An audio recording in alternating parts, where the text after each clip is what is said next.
Hello friends, स्वागत है आपका उत्तराखंड ऑनलाइन एजुकेशन हब में। तो गाइज, जिला दर्शन में हमने पहली जो वीडियो देखी थी वो देखी थी बागेश्वर जनपद के बारे में। आज जो गाइज हम कवर अप करने जा रहे हैं चंपावत ज़िले के बारे में पढ़ेंगे। चंपावत ज़िले में इसकी भौगोलिक दृष्टि क्या है, ये किस किस के साथ सीमाओं को साझा करता है, प्रमुख स्थल क्या हैं, कब इसको जनपद बनाया गया, उसके बाद यहाँ ताल कौन से हैं, अगर कोई दर्रा है, प्रमुख व्यक्ति कौन है, ये सब हम इस वीडियो में कवर अप करेंगे। जिसने गाइज पिछली वीडियो नहीं देखी है वो प्लेलिस्ट में जाके देख सकता है। जिला दर्शन प्लेलिस्ट है जिसमें बागेश्वर जनपद को हम कंप्लीट कर चुके हैं। तो सबसे पहले गाइज वीडियो को लाइक और शेयर कर दीजिए। चलते हैं वीडियो पे। फर्स्ट है आपका, देखिए, अगर बात करें चंपावत की, सबसे पहले जान लेते हैं थोड़ा चंपावत के इतिहास के बारे में। चंपावत के इतिहास के बारे में बात करें गाइज, इसको प्राचीन काल में या पुराणों के टाइम में किस नाम से जाना जाता था? कुमू नाम से जाना जाता था, क्योंकि यहाँ पर काली नदी का आपका फ्लो होता है। तो कुमू या कुमू काली इसका क्या है? प्राचीन नाम है। पुराणों में मान्यता है कि जो हमारे भगवान विष्णु जी हैं उन्होंने कच्छप अवतार लिया था। कौन सा अवतार लिया था? कच्छप अवतार, जो कि कांतेश्वर पर्वत में लिया गया था। कौन से पर्वत में गाइज? कांतेश्वर, या इसी को बोला जाता है कानदेव का पर्वत। तो अगर आपसे पूछे क्रांतेश्वर पर्वत कहाँ है या कानदेव पर्वत कहाँ है, तो ये भी आपका कहाँ पड़ेगा? चंपावत में हो जाएगा गाइज, ठीक है। कच्छप अवतार कहाँ लिया गया था? चंपावत में। अब चलते हैं, उसके बाद यहाँ पर आपको पता है सोमचंद नाम का व्यक्ति घूमने के लिए आया था। उसके बाद यहाँ का राजा, उस समय चंद वंश से पहले यहाँ स्थापना हुई थी कत्यूरी वंश की, और कत्यूरी वंश का अंतिम राजा था बहादेव, या फिर जिसको बोला गया है ब्रह्मदेव। इसकी पुत्री के साथ गाइज विवाह कर लिया जाता है, किसके द्वारा? सोमचंद के द्वारा। जब सोमचंद बहादेव की पुत्री के साथ विवाह करता है तो उसको दहेज के रूप में चंपावत वाला स्थान मिल जाता है, और यहीं पर सोमचंद चंद राजवंश की क्या करता है? स्थापना करता है। तो चंदों के टाइम पर जो पहली जहाँ स्थापना की गई चंदवंश की, वो भी आपका चंपावत स्थान था। अब सोमचंद के बारे में देखें, वैसे मैंने हिस्ट्री में पूरा बताया हुआ है आपको। ये जो सोमचंद था ये स्वतंत्र राजा नहीं था, ये मल्लों को क्या देता था? कर देता था। इसी सोमचंद के द्वारा चंपावत में एक किला बनाया गया जिसका नाम क्या है? राजबुंगा का किला है। फिर उसके बाद क्या है, इसका नाम चंपावत क्यों पड़ा? तो चंपावत पढ़ने के पीछे इसका रीजन क्या है गाइज? देखिए, कुछ लोग मानते हैं चंपा देवी, ठीक है, चंपा देवी क्या थी? नेपाल की रानी थी, इसी के नाम पर इसका नाम क्या पड़ गया? चंपावत पड़ गया। कुछ इतिहासकारों का मानना है ये जो चंपावत है ये दो गाड़ों के संगम पर बसा हुआ है। कौन कौन सा? गदकी गाड़ व चंपावती नदी के संगम पर होने की वजह से इसका नाम क्या पड़ गया? चंपावत पड़ गया। कुछ लोग मानते हैं जो बहादेवी है, ठीक है, बहादेव की पुत्री का नाम चंपा देवी था, उसी के नाम पर क्या पड़ गया? चंपावती। तो अलग अलग इतिहासकारों के अलग अलग मत हैं गाइज, इस पर आपको देखना है। जो सबसे लॉजिकल पॉइंट ऑफ व्यू लगता है वो क्या? गदकी गाड़ एवं चंपावती नदी के संगम में होने के कारण इसका नाम क्या पड़ा होगा? चंपावत पड़ा होगा। फिर देखते हैं, जब सोमचंद ने इसको राजधानी बनाया तो 1563 ईस्वी तक यह चंपावत वाला स्थान क्या था आपका? चंद राजवंश की राजधानी रहा था। फिर 1560 में भीष्मचंद क्या करता है? राजधानी को परिवर्तित करने के बारे में सोचता है, इसीलिए वो अल्मोड़ा में क्या बना देता है? अपने लिए महल भी बनाता है। लेकिन गजुआ नामक सरदार के द्वारा उसका क्या कर दिया जाता है? हत्या कर दी जाती है, और अंततः इसके बेटे के द्वारा 1563 में राजधानी को चंपावत से कहाँ ले जाया जाता है? अल्मोड़ा ले जाया जाता है। तो अगर क्वेश्चन पूछे चंपावत चंद राजवंश की राजधानी कब से कब तक थी, तो स्थापना कोई 953 मानते हैं, कोई लगभग 1000 ईस्वी मानते हैं इतिहासकार, से लेकर 1563 तक चंपावत चंद राजवंश की क्या रही है? राजधानी रही है। आप कमेंट में मेरे को करके बताइए 1563 में राजधानी परिवर्तन किस चंद राजा के द्वारा की गई थी। नेक्स्ट, पुराना नाम मैंने आपको बता दिया, कुमू या कुमू काली है। गठन की बात करें, जो जनपद चंपावत है, इसका गठन कब किया गया था? तो 15 सितंबर 1997 को इसको जनपद के रूप में क्या मिली? मान्यता मिली। मैंने आपको बताया हुआ है, देखिए 3 चीज़ें आप याद रखो, आर, सी और बी। ठीक हो गया। आर से है आपका रुद्रप्रयाग, सी से है आपका चंपावत और बी से है आपका बागेश्वर।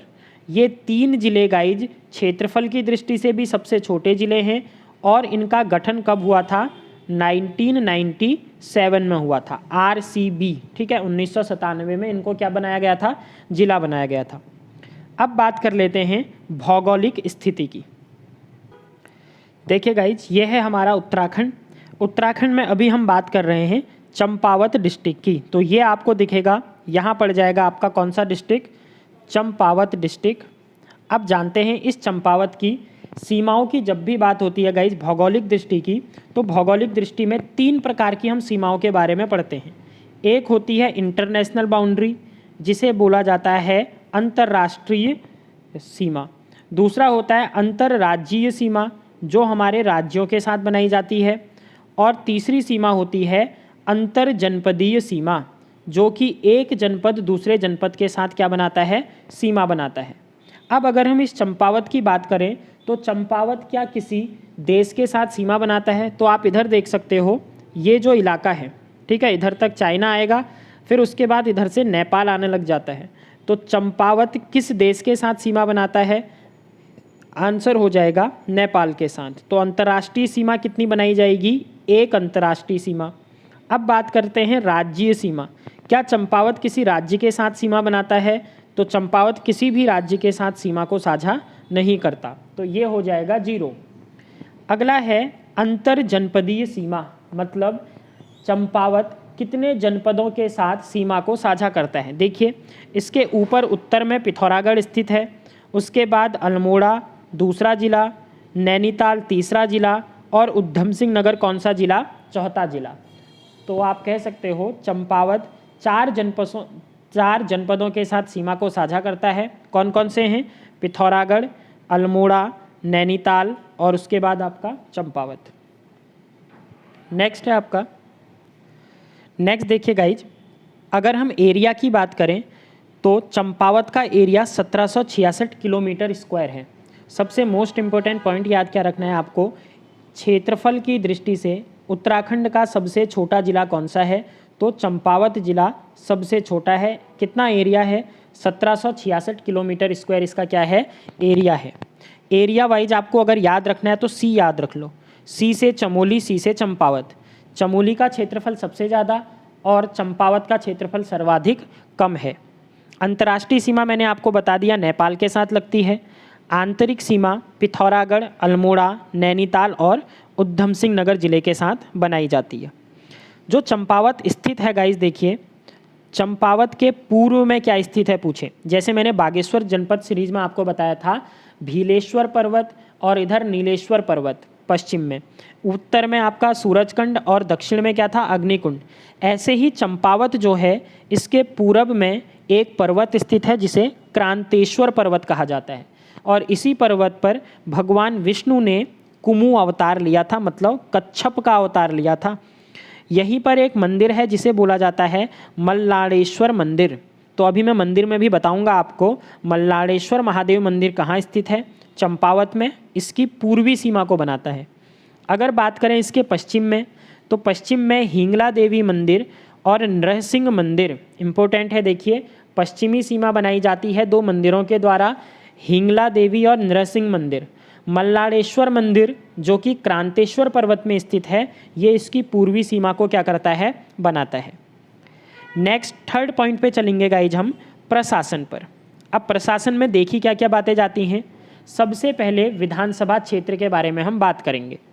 उत्तराखंड में कुल विधानसभा की सीटें हैं 70, जिसमें से 55 सीटें आपकी अनारक्षित रहती हैं और 15 सीटें आपकी आरक्षित हैं। इन 15 सीटों में से 13 सीट एससी के लिए और 2 सीट किसके लिए रहते हैं गाइज? एसटी जनजाति के लिए आरक्षित हैं। बागेश्वर जनपद में हमने देखा था, आप कमेंट करके बताइए बागेश्वर जनपद की कौन सी सीट एससी जनजाति के लिए आरक्षित थी। आपका रिवीजन भी होता रहेगा गाइज इससे। अब इन 70 सीटों में से अगर हम बात करें, जो चंपावत जिला है, चंपावत जिले में विधानसभा की कितनी सीटें हैं? 2 सीटें हैं। कौन कौन सी? एक लोहाघाट सीट और दूसरी आ जाती है आपकी चंपावत। खुद यहाँ पर जिला भी है चंपावत और यही चंपावत विधानसभा की सीट भी पड़ती है। ऐसा जिला जो ना तो किसी एससी जनजाति को आरक्षण प्रदान करता है और ना ही किसी एसटी जनजाति को आरक्षण प्रदान करता है, तो वो जिला आप आगे भी पढ़ोगे। इसमें से पहला कुमाऊं का जिला कौन सा आ जाएगा? चंपावत आ जाएगा। इसमें कोई भी विधानसभा सीट में आरक्षण नहीं है। सबसे कम भी विधानसभा की सीटों में मात्र 2 विधानसभा सीटें किसकी हैं? चंपावत जिले में, चंपावत और लोहाघाट। तहसील की बात करें गाइज तो 5 तहसीलें हैं। जनसंख्या देख सकते हो आप 2,59,648 है। साक्षरता, मोस्ट इंपॉर्टेंट पॉइंट, साक्षरता, लिंगानुपात और जनघनत्व, ये तीनों आपको याद होने चाहिए। साक्षरता कितनी है? तो चंपावत जिले की साक्षरता 79.83% है। अगर लिंगानुपात की बात करें, लिंगानुपात होता क्या है? प्रति 1000 पुरुषों पर जो महिलाओं की संख्या है, इसको बोला जाता है लिंगानुपात, सेक्स रेशियो इंग्लिश में। तो चंपावत का सेक्स रेशियो है 980। आप मुझको कमेंट करके तीनों चीज़ें बताओगे गाइज। साक्षरता बागेश्वर की कितनी है, बागेश्वर का लिंगानुपात कितना है और बागेश्वर का जनघनत्व कितना है, ये कमेंट में आप बताओगे। अगर चंपावत के जनघनत्व की बात करें, सबसे पहला पॉइंट, जनघनत्व होता क्या है? तो प्रति 1 किलोमीटर स्क्वायर में रहने वाले लोगों की संख्या को क्या बोला जाता है? उस क्षेत्र का जनघनत्व बोला जाता है। और ये जनघनत्व है कितना? 147। मतलब 1 किलोमीटर स्क्वायर में चंपावत में 147 लोग निवास करते हैं। अगर बात करें चंपावत में नगरपालिका कितनी है, तो 2 नगरपालिका हैं और 4 क्या हैं गाइज? विकासखंड हैं। तो सिंपल है, तहसील और विकासखंड अगर आपको याद करनी है, तहसील छोटा क्षेत्र होता है तो वो ज़्यादा होगा, विकासखंड थोड़ा क्या होगा आपका? बड़ा होगा। तो 5 तहसील हैं और 4 क्या हैं? विकासखंड हैं। ये हमने देख लिया इसके प्रशासन के बारे में। गाइज अगर वीडियो आपको पसंद आ रही है, अगर आपको लग रहा है हाँ इंपॉर्टेंट पॉइंट्स हैं और कम टाइम पे, देखिए ये नहीं, पिछली वीडियो आपने देखी होगी 50 या 55 मिनट में पूरा का पूरा बागेश्वर जनपद हमने कवर अप किया, ऐसे ही चंपावत भी कंप्लीट हो जाएगा। तो जिससे आपका सिलेबस है, ठीक है, ईजी, कम टाइम में कवर अप हो जाए और रिवीजन पर्पज़ के लिए वीडियो बनाई जा रही है। अगला है आपका चंपावत में नदी एवं ताल। तो कौन कौन से नदियाँ चंपावत में बहती हैं और कौन से ताल यहाँ स्थित हैं? सबसे पहले बात करें लोहावती नदी। देखो नाम से ही है लोहावती नदी, लोहाघाट में बहती है और लोहाघाट इसी नदी के किनारे स्थित है। इम्पोर्टेंट क्वेश्चन क्या बन सकता है लोहावती नदी से? ऐसी नदी जो 3 धाराओं से मिलकर के बनी है, कौन सी है? तो लोहावती नदी का निर्माण 3 धाराओं से मिलकर के है। अगली नदी है आपकी कोइराला नदी। कोइराला नदी भी आपकी चंपावत में बहती है। कहाँ? कोटा गांव में। ठीक है, इतना डीप आपको नहीं जाना, बस ये याद रखो कोइराला नदी चंपावत डिस्ट्रिक्ट की नदी है। अगला है आपका लधिया नदी। लधिया के साथ ही आप याद रखना, ठीक है, लधिया नदी कहाँ पर मिलती है गाइड? चूका में काली से मिलती है। काली नदी में मिलने वाली सबसे अंतिम नदी अगर आपसे पूछे तो वो है लधिया नदी। ये भी चंपावत में निकलने का स्थान इसका चंपावत नहीं है, लेकिन बहेगी कहाँ गाइज? चंपावत से चूका नामक स्थान में काली नदी से क्या हो जाती है? मिल जाती है। एक नदी और याद रखनी है आपको, रतिया नदी। रतिया नदी भी गाइज ये आपकी चंपावत में है। लधिया और रतिया नदियों के किनारे ही आपका सिखों का क्या है? गुरुद्वारा स्थित है। नेक्स्ट पे बढ़ जाते हैं। नेक्स्ट है आपका ताल। चंपावती नदी तो आ ही गया, इतना तो आपको पता ही है। चंपावती नदी भी कहाँ बहती है? आपकी चंपावत में बहती है। अब तालों में देखें तो मात्र 3 ताल आपको याद रखने हैं चंपावत से। पहला ताल है श्यामला ताल, फिर दूसरा स्वामी ताल, तीसरा सूखा ताल और चौथा है झिलमिल ताल। कमेंट करके आपको मुझे बताना है ये जो सूखा ताल है ये किसी अन्य जनपद में भी स्थित है और कौन से जनपद में? चंपावत के अलावा किस जनपद में सूखा ताल स्थित है, ये आप बताओगे। श्यामला ताल के बारे में इंपॉर्टेंट बातें क्या हैं? इसी आश्रम के किनारे विवेकानंद आश्रम में झूला मेला लगता है। क्वेश्चन पूछेगा झूला मेला कहाँ लगता है? तो श्यामला ताल के किनारे लगता है। अगर बात करें यहाँ सफ़ेद रंग के कमल पाए जाते हैं। सफ़ेद रंग के कमल किस ताल में खिलते हैं? श्यामला ताल में। इस ताल का रंग कैसा है पूछे तो श्यामला ताल का रंग है आपका नीला। ठीक है, भीमताल का रंग भी नीला है आपका और श्यामला ताल का रंग भी कैसा है गाइज? नीला है। अगला है आपका स्वामी ताल, चंपावत में स्थित है। सूखा ताल चंपावत में स्थित है। झिलमिल ताल भी आपका कहाँ है? चंपावत में है। और झिलमिल ताल की जो आकृति है गाइज, वो आकृति कैसी है? गोल आकार की है। ये हो गए हमारे तालों के बारे में। अगला पॉइंट है गाइज इसका, नेक्स्ट पढ़ेंगे हम प्रमुख पर्यटन स्थल। चंपावत में ऐसी कौन कौन सी जगहें हैं जो पर्यटन की दृष्टि से क्या रखती हैं? महत्वपूर्ण स्थान रखती हैं। तो सबसे पहले आ जाता है नौढुंगिया घर। मोस्ट इम्पोर्टेंट डायरेक्ट क्वेश्चन पूछेगा, नौढुंगिया घर किस जनपद में स्थित है? तो चंपावत जनपद में स्थित है। इसकी कहानी क्या है फ्रेंड्स? यहाँ पर अगर आप किसी भी कोने से गिनते हो तो कितने पत्थर दिखते हैं? 9 ही पत्थरों की गिनती होती है, इसीलिए इसका नाम क्या है?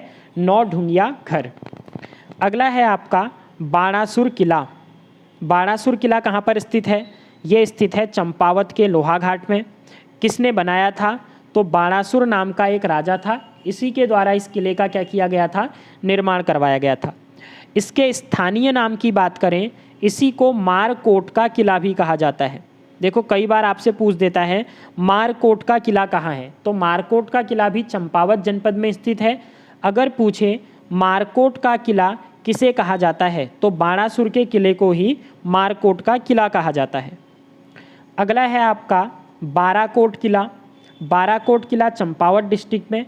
ये क्या है गाइस? छोटे छोटे 12 कोटों से क्या है? निर्मित है। यहाँ छोटे छोटे 12 किले हैं, इसीलिए इसे संयुक्त रूप से क्या बोल दिया जाता है? बाराकोट का किला बोल दिया जाता है। अगला पॉइंट है आपका राजबुंगा का किला। मोस्ट इम्पोर्टेंट पॉइंट, अभी मैंने बताया था आपको, सोमचंद ने जब चंद वंश की स्थापना की थी तो उसके द्वारा किला बनाया गया और उसी किले को क्या बोला गया? राजबुंगा का किला। सोमचंद ने इसे बनाया है। अगला पर्यटन स्थल है mount Abbott church. Mount Abbott church भी आपका कहाँ स्थित है? चंपावत में स्थित है। आप मुझे बताओ मेथोडिस्ट चर्च कहाँ स्थित है? कमेंट करके बताइएगा मेथोडिस्ट चर्च कहाँ स्थित है उत्तराखंड में। माउंट एबॉट चर्च बता दिया है, चंपावत जनपद में। अगला पर्यटन स्थल है गाइस जिसका रामकृष्ण शांति मठ। तो रामकृष्ण शांति मठ की स्थापना कब हुई? तो स्थापना हुई थी 1901 में।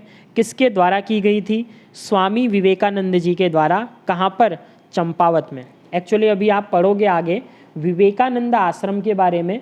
विवेकानंद आश्रम में जब यहाँ स्वामी विवेकानंद जी आए थे तो 15 दिन तक रुके थे और यहीं पर उन्होंने रामकृष्ण शांति मठ की क्या की थी? स्थापना की थी। नेक्स्ट है आपका अगला स्थान है टनकपुर। अब जान लेते हैं टनकपुर के बारे में मोस्ट इम्पोर्टेंट बातें। पहले सबसे प्राचीन नाम क्या था टनकपुर का? तो टनकपुर को प्राचीन में ग्रोष्टीगंज बोला जाता था। क्या बोला जाता था गाइज?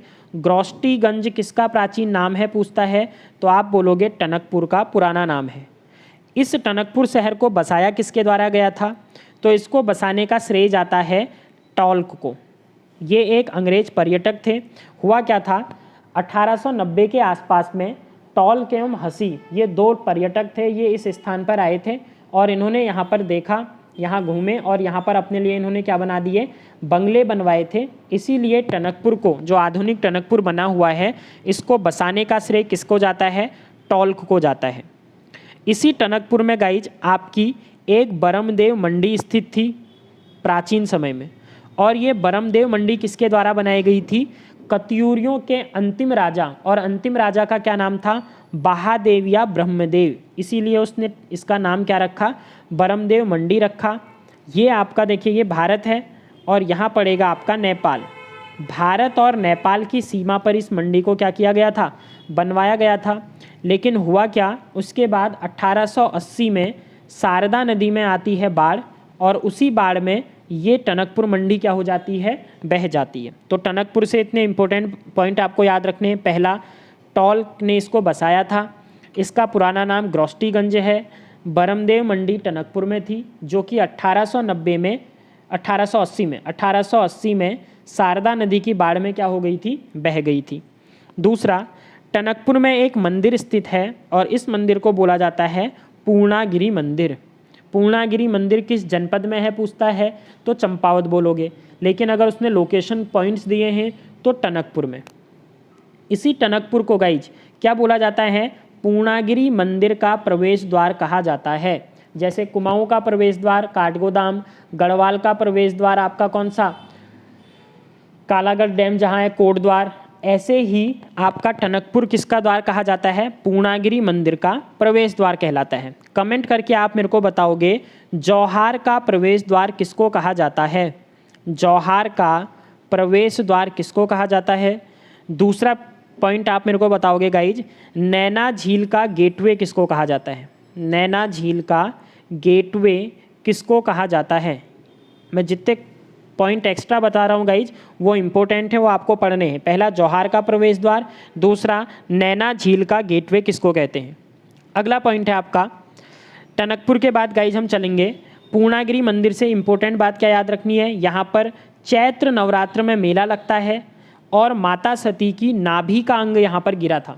ठीक है, नाभि की क्या की जाती है? सती माता की पूजा पूर्णागिरि मंदिर में की जाती है। अगला पॉइंट है आपका लोहा घाट। तो लोहा घाट एक आपकी विधानसभा की सीट भी है चंपावत में। सबसे पहले अगर बात करें इसको पुराणों में किस नाम से जाना जाता था तो इसे लोहारगर्ल नाम से जाना जाता था।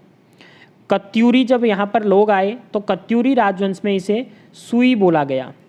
सुई से ही याद रखना है आपको, सुई का किला या सुयों का किला, ये भी कौन से पर स्थित है? आपका चंपावत जनपद में ही स्थित है। तो दो नाम लोहा घाट के, एक लोहारगर्ल और दूसरा सुई। सुई किस में बोला जाता था? कत्यूरी वंश के टाइम पर।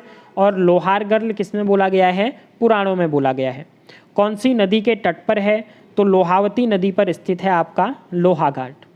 दो प्रमुख मंदिरों के बारे में जानना है आपको, एक है ऋषिकेश्वर महादेव का मंदिर और दूसरा है मानेश्वर मंदिर। मानेश्वर मंदिर लोहा घाट में है जो कि निर्भय चंद के द्वारा क्या किया गया था? बनाया गया था। अगला पॉइंट गाइज, लोहा घाट में ही एक जगह पड़ती है और इसका नाम है सूखी ढांग। ठीक है, क्या नाम है? सूखी ढांग। और ये सूखी ढांग प्रसिद्ध है अपने अचार के लिए। चंपावत जनपद का ऐसा स्थान जो अचार के लिए फेमस है तो आप बोलोगे सूखी ढांग लोहा घाट में क्या है? स्थित है। तो इतनी जानकारी हो गई गाइज लोहा घाट के बारे में। अब चलते हैं इसके नेक्स्ट, और ये नेक्स्ट पॉइंट चलेगा मायावती आश्रम। पहला पॉइंट तो यही है, मायावती आश्रम किस जनपद में स्थित है? तो मायावती आश्रम चंपावत जनपद में स्थित है। किसके द्वारा इसकी स्थापना की गई थी? तो 19 मार्च 1899 को, 19 मार्च 1899 को स्वामी विवेकानंद के कहने पर इसका निर्माण करवाया गया था। और इसके निर्माण में मुख्य भूमिका अगर कभी पूछता है आपसे तो मुख्य भूमिका थी गाइज एच सेवियर की। ठीक है, किसकी थी? एच सेवियर इसमें मुख्य भूमिका में थे जिन्होंने कि इस आश्रम का क्या किया है? निर्माण करवाया है। जब 1899 में इसका निर्माण हुआ तो उसके 2 साल के बाद 3 जनवरी 1901 को स्वामी विवेकानंद जी इस आश्रम में आते हैं और 15 दिन तक यहाँ क्या करते हैं? वो निवास करते हैं। अपने इसी निवास टाइम पर 1901 में इन्होंने यहाँ पर रामकृष्ण मिशन की क्या खोली थी? शाखा खोली थी। तो अगर पूछे कौन से मिशन की शाखा मायावती आश्रम के अंदर है? रामकृष्ण मिशन। किसके द्वारा खोली गई? स्वामी विवेकानंद के द्वारा। ईयर पूछता है तो 1901 में। इसी मायावती आश्रम में 1903 में एक आश्रम बनाया गया जिसको क्या बोला जाता है? धर्मार्थ आश्रम। अगर पूछता है धर्मार्थ अस्पताल पूछे या धर्मार्थ आश्रम पूछे, दोनों कहाँ हैं गाइज? मायावती आश्रम के अंदर हैं। कब इसको खोला गया? 1903 में धर्मार्थ आश्रम को क्या किया गया? ओपन किया गया। जब ये मंदिर बना आश्रम तो यहाँ सबसे पहले जो प्रमुख थे, पहले प्रमुख का नाम आपको याद रखना है, स्वामी स्वरूपानंद जी को इसका क्या बनाया गया था? पहला प्रमुख बनाया गया था। तो ये बात है गाइज सारी की सारी हमारी मायावती आश्रम के बारे में। प्रमुख स्थल खत्म हो गए हमारे। अब हम नेक्स्ट पॉइंट पढ़ेंगे ऐसे मंदिर जिनका संबंध चंपावत जनपद से है और ये एग्जाम में बहुत ज़्यादा आपका क्या करता है? पूछता है।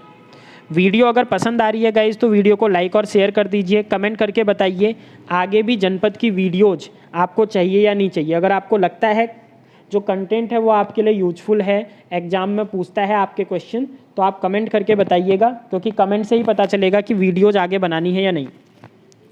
अगला है आपके प्रसिद्ध मंदिरों की अगर बात करें तो सबसे पहला मंदिर आता है बालेश्वर महादेव का मंदिर। इम्पोर्टेंट पॉइंट क्यों है बालेश्वर मंदिर, ये पता चलेगा आपको आगे। देखो, निर्माण किसने कराया? चंद राजवंश ने इसका क्या किया था? लगभग 1272 के आसपास इस मंदिर को क्या किया गया था? बनवाया गया था।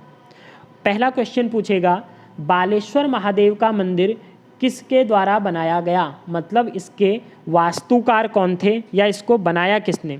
तो इसमें नाम आता है जगन्नाथ मिस्त्री का। किसका नाम आएगा गाइज? जगन्नाथ मिस्त्री ने इसको बनाया था।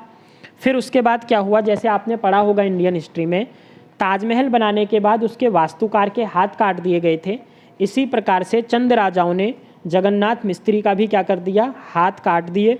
और उनके इसी घमंड को तोड़ने के लिए जगन्नाथ मिस्त्री इसी की तरह एक नौले का निर्माण करता है जो इससे भी अच्छा देखने में दिखता है। वो नौला आप आगे पढ़ोगे जिसे कहा जाता है एक हथिया नौला। तो जगन्नाथ मिस्त्री ने दो चीज़ें बनाई, एक बालेश्वर महादेव का मंदिर बनाया और दूसरा बनाया था एक हथिया नौला। और बालेश्वर मंदिर के बारे में क्या है, मैंने बताया वास्तुकार जगन्नाथ मिस्त्री है। इसी के परिसर में गई चंपावती देवी, रत्नेश्वर मंदिर, ये दोनों मंदिर भी किसके परिसर में स्थित हैं? बालेश्वर महादेव के मंदिर में स्थित हैं। अगर पूछे इस मंदिर की शैली क्या है, तो या आपके ऑप्शन में गुजरात और राजस्थान शैली दिया होगा। अगर ये नहीं दिया है तो तब आप किस पर जाओगे? बेसर शैली में इस मंदिर का क्या किया गया है? निर्माण किया गया है। मैंने बोला आपको बालेश्वर महादेव मंदिर इम्पोर्टेंट है, क्यों? क्योंकि इसे 1952 में राष्ट्रीय धरोहर स्मारक घोषित किया गया। बालेश्वर मंदिर को राष्ट्रीय धरोहर स्मारक कब घोषित किया गया अगर आपसे पूछता है, तो 1952 में इसको क्या किया गया? राष्ट्रीय धरोहर घोषित किया गया। बालेश्वर महादेव से ही गाइज एक पॉइंट याद रखना, सिंपल बालेश्वर मंदिर भी आपका कहाँ है? चंपावत में स्थित है। और ये बालेश्वर मंदिर का उल्लेख सबसे पहले कहाँ से मिलता है? मानस खंड से मिलता है। तो इसीलिए बालेश्वर मंदिर को सबसे प्राचीन मंदिर भी कहा जाता है। अगला क्वेश्चन है आपका एक हथिया नौला। नेक्स्ट क्या है? एक हथिया नौला कहाँ स्थित है? चंपावत में स्थित है। निर्माता का नाम किसका आता है? जगन्नाथ मिस्त्री। तो चंदों के घमंड को तोड़ने के लिए इनकी पुत्री का नाम था कस्तूरी। ये कस्तूरी की मदद से क्या करते हैं? एक हथिया नौला बनाते हैं। इसी को बावली भी कहा जाता है। बावली का मतलब आपका नौला होता है, ठीक है। एक नौला है जो कि बालेश्वर मंदिर की तरह सुंदर है। चंदों के घमंड को तोड़ने के लिए किसके द्वारा बनाया गया था? इसको जगन्नाथ मिस्त्री के द्वारा बनवाया गया था। अगला पॉइंट है आपका हिंगला देवी मंदिर। तो हिंगला देवी मंदिर चंपावत में स्थित है। यहाँ पर 4x3x1 मतलब 4 फीट लंबी, 3 फीट चौड़ी और 1 फीट ऊंची कूर्म शिला स्थित है। कौन से मंदिर में? हिंगला देवी मंदिर में। नेक्स्ट है आपका खेती खान का सूर्य मंदिर। देखिए सूर्य मंदिर अगर हम देखें, मेन सूर्य मंदिर आपका कोणार्क उड़ीसा में पड़ता है, जिसे ब्लैक पैगोडा भी कहा जाता है। ऐसे ही उत्तराखंड का मुख्य सूर्य मंदिर जो है वो कटारमल मंदिर है, जो कि राजा कटारमल के द्वारा बनाया गया था। शकों का क्या था? एक राजा था। लेकिन अन्य सूर्य मंदिर भी हमारे उत्तराखंड में पाए जाते हैं, स्थित हैं, जैसे मढ़ का सूर्य मंदिर हो गया, खेती खान सूर्य मंदिर हो गया। तो आज हम चंपावत के बारे में पढ़ रहे हैं। चंपावत में जो सूर्य मंदिर है गाइज, ये है खेती खान सूर्य मंदिर। यहाँ पर दीप महोत्सव का प्रत्येक वर्ष क्या किया जाता है? आयोजन किया जाता है। अगर क्वेश्चन पूछता है किस सूर्य मंदिर में दीप महोत्सव का आयोजन होता है, तो आपका आंसर होगा खेती खान सूर्य मंदिर में दीप महोत्सव का क्या किया जाता है? आयोजन किया जाता है। अगला है आपका सप्तेश्वर मंदिर। सप्तेश्वर मंदिर नाम में ही है गाइज। यहाँ इस मंदिर में 7 मंदिरों का ये समूह है, ठीक है। 7 मंदिरों का क्या है? समूह है। कौन कौन से हैं ये मंदिर? बालेश्वर मंदिर, डिप्टेश्वर मंदिर, क्रांतेश्वर मंदिर, ताड़केश्वर, ऋषेश्वर, घटकेश्वर और मानेश्वर।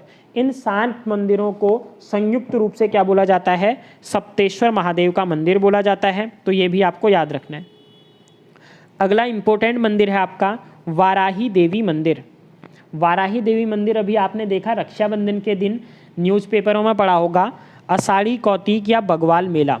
तो ये जो मेला लगता है कौन से मेले में, कौन से मंदिर में लगता है? वाराही देवी के मंदिर में लगता है। कौन सा? आषाढ़ी कौतिक या बगवाल मेला। इसी को पाषाण युद्ध भी कहा जाता है। इस युद्ध का या फिर इस कौतिक का उल्लेख सबसे पहले किया गया था जिम कॉर्बेट के द्वारा।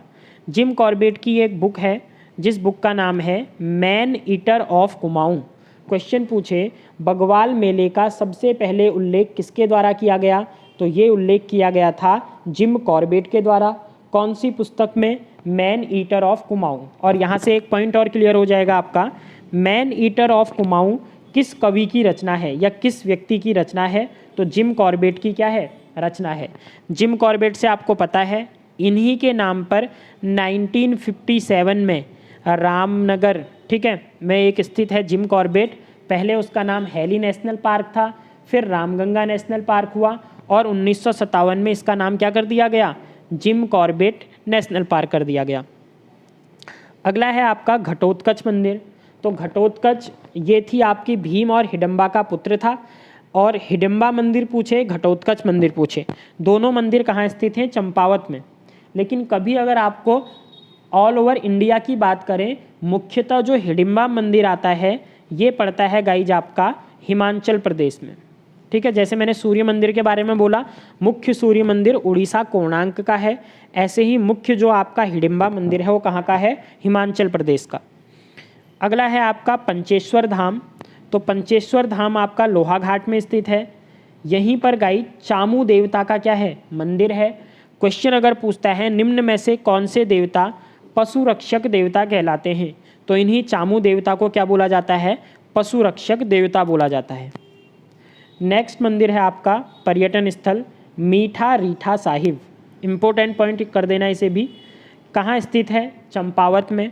1960 में गाइज यहाँ क्या किया गया था? गुरुद्वारा बना था। जो मीठा रीठा साहिब है, रीठा साहिब का गुरुद्वारा कब बना पूछता है तो 1960 में इसका निर्माण हुआ। किन नदियों के किनारे है? तो लधिया और रतिया नदियों के किनारे आपका रीठा साहिब स्थित है। अगला हिडिम्बा देवी मंदिर बता दिया मैंने आपको। नेक्स्ट है गुरना माई मंदिर। ये भी आपका कहाँ पर है? देखो पिथौरागढ़ में भी है और गुरना माई आपका चंपावत में भी पड़ेगा। मुख्य आप कहाँ पर जाओगे? नागनाथ मंदिर, ये भी आपका कहाँ पर स्थित है? चंपावत में। गोल देवता मंदिर, देखो एक होता है गोलू देवता, वो अलग है। ग्वाल देवता ये आपके क्या हैं? चंपावत में मंदिर है। इनको गौरिल चौड़ आश्रम में रखा जाता है। कौन से आश्रम में रखा जाता है? गौरिल चौड़ आश्रम में।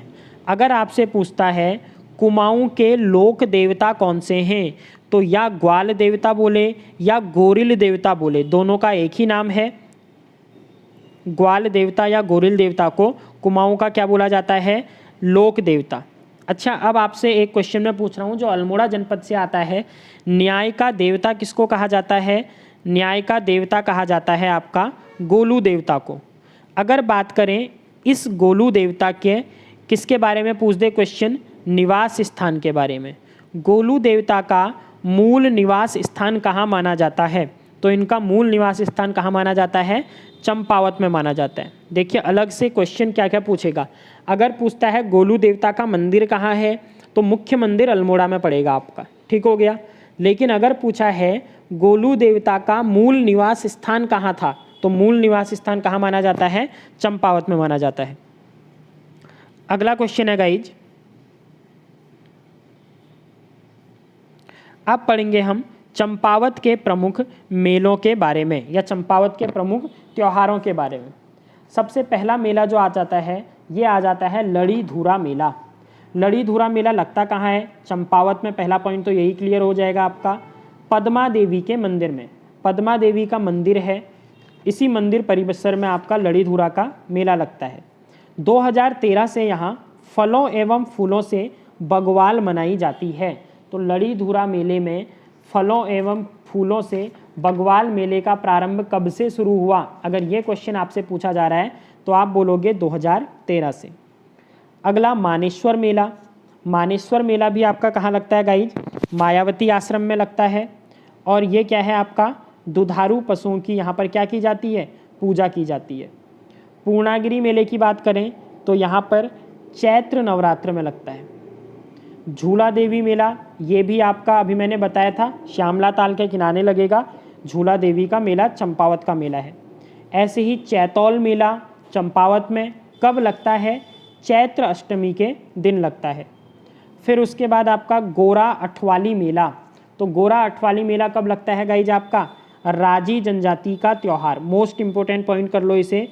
निम्न में से कौन सा त्यौहार राजी जनजाति के द्वारा या कौन सा मेला राजी जनजाति का प्रमुख मेला है पूछता है, तो गोरा अठवाली मेला राजी जनजाति का प्रमुख आपका क्या है? त्यौहार या फिर मेला है। इसके अलावा बाराही मेला मैंने बता दिया है आपको। इसी मेले को बगवाल मेले के नाम से भी जाना जाता है या पाषाण युद्ध मेले के नाम से जाना जाता है। इसमें क्या है गाइज? इसमें बोला जाता है प्राचीन समय में बाराही माता को एक नर बलि दी जाती थी, लेकिन एक महिला का केवल एक पुत्र था। तो तब से ये प्रथा चली आई कि माता ने बोला कि प्रथा मैं बलि ना लेकर एक इंसान के बराबर रक्त मेरे को चढ़ा दो। तो तब से यहाँ पर पत्थरों की क्या की जाती है? बारिश की जाती है। आपस में 4 खेमे होते हैं। याद रखना, अगर पूछे कितने खेमों में युद्ध लड़ा जाता है तो 4 खेमे होते हैं। कौन कौन से खेमे हैं ये? चमियाल होता है आपका एक खेमा, एक आपका होता है लमगड़िया खाम कहते हैं जिसे, खाम कहते हैं मतलब खेमों को, ठीक है। लमगड़िया हो गया, एक गहड़वाल होते हैं, और चौथे कौन से होते हैं गाइज आपके? बालिक खाम होते हैं। इन चारों खामों में क्या की जाती है? युद्ध का आयोजन होता है, पाषाण युद्ध का। और जब एक प्राचीन टाइम पे होता था, जब एक मनुष्य के बराबर रक्त निकल जाता था तो फिर युद्ध को शंखनाद के साथ क्या कर दिया जाता है? बंद कर दिया जाता है। इसी मंदिर में आपको क्या मिलता है गाइज? आपकी क्वेश्चन पूछे अगर भीमशिला कहाँ है, तो भीमशिला भी कहाँ पर स्थित है? इसी देवीधुरा में स्थित है। कहाँ लगता है पूछे? बगवाल मेला लगता है देवीधुरा में। बाराही मंदिर भी कहाँ है? देवीधुरा में स्थित है। अगले अन्य मेले क्या हैं देखिए, जो आपको बस याद रखने हैं। हरेश्वर मेला लोहावती नदी के किनारे लगता है। शीला देवी मेला पाटी में लगता है। पाटी तहसील है एक, ठीक हो गया, जो कि आपकी चंपावत में पड़ेगी। ब्यानधुरा मेला एड़ी देवता के मंदिर में लगता है। फटकशिला मेला लोहा घाट में लगता है। कंडाई देवी का मेला लोहा घाट में लगता है। आदित्य देव साठी का मेला कहाँ पर लगता है? चंपावत में। तो ये चीज़ें आपको याद रखनी है। अगला है गाइज प्रमुख व्यक्ति। अब हम पढ़ेंगे चंपावत के प्रमुख व्यक्ति जिन्होंने स्वतंत्रता संग्राम में भारत में क्या की थी? हेल्प की थी। पहले गाइज सबको पता होगा इनका नाम, कालू सिंह मेहरा। तो कालू सिंह मेहरा का जन्म 1831 में हुआ था। कौन से गांव में? बिसुण गांव में। और बिसुण गांव कहाँ पड़ता है? चंपावत जनपद के अंतर। इनके बारे में याद क्या रखना है? उत्तराखंड के पहले स्वतंत्रता संग्राम सेनानी कौन थे? तो कालू सिंह मेहरा थे। इन्होंने गाइज 1857 में एक गुप्त संगठन चलाया, और उस गुप्त संगठन का नाम क्या था? क्रांतिवीर। क्वेश्चन आएगा, क्रांतिवीर नामक गुप्त संगठन किस व्यक्ति के द्वारा चलाया गया? तो कालू मेहरा के द्वारा। क्रांतिवीर संगठन चलाने के लिए किसने इनको प्रेरित किया था? तो उस टाइम अवध के नवाब थे वाजिद अली, और वाजिद अली ने ही इनसे क्या बोला था कि आप गुप्त संगठन चलाओ। तब इन्होंने क्रांतिवीर नामक गुप्त संगठन क्या किया था? चलाया था। तो इतनी कालू सिंह मेहरा के बारे में याद रखना है। अगर पूरा डिटेल्ड आपको जानना है कालू सिंह मेहरा के बारे में, तो जब स्वतंत्रता संग्राम करवाया हुआ है मैंने हिस्ट्री वाले पोर्शन में, वहाँ जाके आप देख सकते हो। नेक्स्ट इंपॉर्टेंट व्यक्तित्व आ जाते हैं गाइज, हर्षदेव औली। अब हर्षदेव औली, पहले तो इनके उपनाम से क्वेश्चन बहुत ज़्यादा पूछता है आपका आयोग। तो हर्षदेव औली को 2 उपनाम दिए गए हैं। एक, काली कुमाऊँ का शेर किसको कहा जाता है? तो हर्षदेव औली को कहा जाता है। अंग्रेज लोग इनको क्या बोलते थे गाइज? उत्तराखंड का मुसोलिनी कहते थे। तो 2 मैंने बता दिए, काली कुमाऊँ का शेर तथा उत्तराखंड का मुसोलिनी किसको कहा जाता है? हर्षदेव औली जी को कहा जाता है। इनका जन्म कहाँ हुआ था? तो खेतीहान में 1890 में इनका जन्म हुआ, और इसी खेतीहान जगह में जब इनकी मृत्यु हुई, स्मृति में एक सेनानी पार्क भी क्या किया गया है? बनवाया गया है। तो हर्षदेव औली की स्मृति में सेनानी पार्क कहाँ बनाया गया है पूछता है, तो आप बोलोगे खेतीहान या फिर चंपावत। अगला, हर्षदेव औली के बारे में याद रखोगे, ऐसे व्यक्ति जिन्होंने 1929 के लाहौर अधिवेशन में क्या किया था, कुमाऊं का नेतृत्व किया था। क्वेश्चन डायरेक्ट बनेगा 1929 में लाहौर अधिवेशन में कुमाऊं का नेतृत्व किस व्यक्ति के द्वारा किया गया, तो हर्षदेव औली जी के द्वारा किया गया। आप कमेंट करके बताओगे इंडियन हिस्ट्री में 1929 का अधिवेशन इम्पोर्टेंट क्यों है, क्या यहाँ किसी चीज़ की घोषणा की गई थी, तो वो आप मुझे बताओगे। नेक्स्ट है 1930 में इन्होंने क्या किया, देखो 1929 में लाहौर अधिवेशन में गए और उसके बाद जब ये वापस आए तो इन्होंने जंगलात कानून के विरुद्ध सविनय अवज्ञा आंदोलन चलाया था। तो क्वेश्चन अगर पूछता है उत्तराखंड में जंगलात कानून के विरुद्ध सविनय अवज्ञा आंदोलन किसके द्वारा चलाया गया, तो ये चलाया गया उत्तराखंड के मुसोलिनी कुमाऊं, काली कुमाऊं के शेर हर्षदेव औली जी के द्वारा। ये बात हो गई हमारी गाइज किसकी, हर्षदेव औली जी के बारे में। तो अब एंड अप पे चलते हैं, अब जान लेते हैं यहाँ के ऊर्जा संसाधन। ऊर्जा संसाधन में क्या चीज़ें आती हैं, क्या यहाँ कोई ऐसे डैम या ऊर्जा के क्षेत्र हैं जहाँ से बिजली का उत्पादन किया जाता है, तो ऊर्जा संसाधन में शारदा नहर में सबसे पहले आपको जानना है शारदा नहर में कौन कौन से डैम बने हैं। चंपावत के बनबसा से निकली है, मैंने जब आपको आगे पढ़ाऊँगा वैसे नदी आई थिंक मैंने करवाई होगी। तो काली नदी क्या करती है गाइज, जैसे ही बनबसा टनकपुर में पहुँचती है तो क्या हो जाता है, एक भाग तो इसका चला जाता है नेपाल की साइड, फिर नेपाल के बाद फिर से भारत में आएगा। यहीं से एक नहर निकाली गई है जिसको बोला जाता है शारदा नहर। ठीक है, मेन काली नदी कहाँ चली गई, नेपाल को, और यहाँ कौन सी आ गई, शारदा नहर, या आर्टिफिशियल है। नदी 1928 में काली नदी से निकाली गई। क्वेश्चन पूछे शारदा नहर का निर्माण कब किया गया, तो 1928 में। किस नदी से, काली नदी से निकाली गई है। इसी शारदा नहर पर टनकपुर परियोजना 1993 में क्या की गई, स्थापित की गई। तो टनकपुर परियोजना किस नदी के किनारे है, शारदा नहर के किनारे है। कब स्थापित हुई, 1993 में। अगर पूछता है सप्तेश्वर जल विद्युत परियोजना, तो ये भी आपकी शारदा नदी की ही क्या है, परियोजना है। अगला डैम याद रखना है गाइज आपको, गौरी डैम। और गौरी डैम कहाँ स्थित है, चंपावत जिले में। अच्छा, मैंने आपको बताया है गौरी उडियार, अब आप मुझे बताओ गौरी उडियार कहाँ स्थित है। गौरी डैम तो चंपावत में है, लेकिन गौरी गुफा या गौरी उडियार कहाँ स्थित है, ये आपको कमेंट करके बताना है। अब लास्ट गाइज इसका फाइनलाइज करते हैं। कोई अदर पॉइंट, जैसे गुफा की बात करें तो पाताल रुद्रेश्वर गुफा, इसकी खोज 1993 में एक 14 वर्षीय बालक ने क्या की थी, खोज की थी। देखो पाताल भुवनेश्वर अलग है, पाताल भुवनेश्वर पिथौरागढ़ की गुफा है, लेकिन अगर पाताल रुद्रेश्वर गुफा पूछ रहा है तो पाताल रुद्रेश्वर चंपावत जिले में पड़ेगी। सबसे कम ग्राम पंचायत वाला जिला, उत्तराखंड राज्य का सबसे कम ग्राम पंचायत जिला किसका है, या कौन सा जिला सबसे कम ग्राम पंचायत है जिसमें, तो चंपावत बोलोगे। उसके बाद एक दर्रा स्थित है, इस दर्रे को बोला जाता है लासपा दर्रा, जो कि पिथौरागढ़ को चंपावत से क्या करता है गाइज, कनेक्ट करता है। अगर पूछे झिंझाड़ ताम्रपत्र, आगे हिस्ट्री में मैंने पहले पढ़ाया होगा कि झिंझाड़ ताम्रपत्र में इसका उल्लेख किया गया है, तो ये जो झिंझाड़ जगह है ये चंपावत में है, और झिंझाड़ ताम्रपत्र का संबंध किस स्थान से हो जाएगा, चंपावत से हो जाएगा। गोला चौड़ किला कहाँ पर है पूछता है, तो चंपावत में। रणशिला and Barahi Shila and Bhimshila, Bhimshila को ही रणशिला भी बोला जाता है। ठीक है, ये भी आपकी चंपावत में स्थित है, चंपावत के देवीधुरा में। रुक्मणी नौला, जैसे एक हथिया देवाल या एक हथिया नौला आपका कहाँ स्थित है, चंपावत में, ऐसे ही रुक्मणी नौला भी है। रानी का चबूतरा, ये भी एक स्थान है जो कि चंपावत जिले में पड़ेगा। दूसरा अगला याद रखना है गाइज, घटकू जनजाति आस्था का केंद्र है। घटकू एक प्लेस है जो कि आपका क्या है, जनजातीय आस्था का केंद्र माना जाता है। तो ये हो गया हमारा चंपावत डिस्ट्रिक्ट के बारे में कंप्लीट इन्फॉर्मेशन। जितनी भी जो क्वेश्चन बन सकते हैं गाइज वो सारे के सारे मैंने आपको बता दिए। अगर वीडियो अच्छी लगी है आपको, अगर आप चाहते हो आगे ये सीरीज कंटिन्यू रहे, 13 के 13 जनपद इसी तरह से कवर अप हो जाएं, तो आप कमेंट करके बताइएगा कैसी वीडियो लगी है। वीडियो को गाइज लाइक कर दो, अगर आप नए हैं चैनल में तो चैनल को सब्सक्राइब कर दो और बेल आइकन को प्रेस कर दीजिएगा, जिससे आपको जो भी न्यू वीडियो जाती हैं या कोई नोटिफिकेशन आता है तो उसमें आपको इन्फॉर्मेशन मिले। थैंक्स, मिलते हैं न्यू वीडियो के साथ, तब तक के लिए bye, have a good day.